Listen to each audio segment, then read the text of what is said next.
మిత్రులారా, ఈరోజు యారాల మండల కేంద్రంలో PSCS ఆధ్వర్యంలో యూరియాను రైతులకు ఇవ్వకుండా రాష్ట్ర ప్రభుత్వం ఎక్కడికక్కడ పూర్తిగా బ్లాక్ మార్కెట్ చేసే రోజు రైతులకు ఇబ్బంది పెడతా ఉంది. ఈరోజు రాష్ట్ర ప్రభుత్వం దగ్గర ఏ రైతు ఖరీఫ్ సీజన్లో ఏ రైతు ఎంత పంట వేసినటువంటి రిపోర్ట్ మొత్తం ప్రభుత్వం దగ్గర లెక్క ఉన్నప్పుడు కూడా ప్రభుత్వం నిర్లక్ష్యంగా రైతులకు ఇబ్బంది పెట్టే విధంగా రైతులు పంట వేసుకుని రైతులు ఇబ్బంది పెట్టే కూడా ప్రభుత్వం యూజ్ చేస్తూ ఉంది, నిర్లక్ష్యం వహిస్తూ ఉంది. ఎందుకంటే ఉపన్యాసాలు మాత్రము మీటింగ్లలో మాత్రం రైతులు మాత్రం రైతే రాజు గొప్పలు చెప్పుకుంటే రోజు రైతులకు అందరికీ యూరియా ఇవ్వకుండా ప్రభుత్వం ఇబ్బంది పెడతా ఉంది.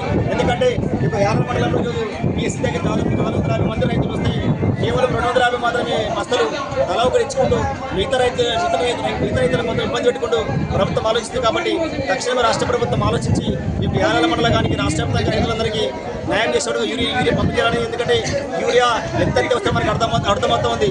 ఉదయం దాదాపు 4-5 గంటల నుండి ఇక్కడ పడిగాపులు కాస్తే ఇప్పటి వరకు కూడా కనీసం 100 మంది కూడా యూరియా పంపించాలి. దుర్మార్గం. వెంబడే రాష్ట్ర ప్రభుత్వము, జిల్లాధికారులు కానీ ప్రభుత్వం కానీ ఆలోచన చేసి రైతులందరికీ యూరియా పంపించాలని కులవేక్షణ సంఘం KVPS సంఘాల ప్రభుత్వం డిమాండ్ చేస్తారు.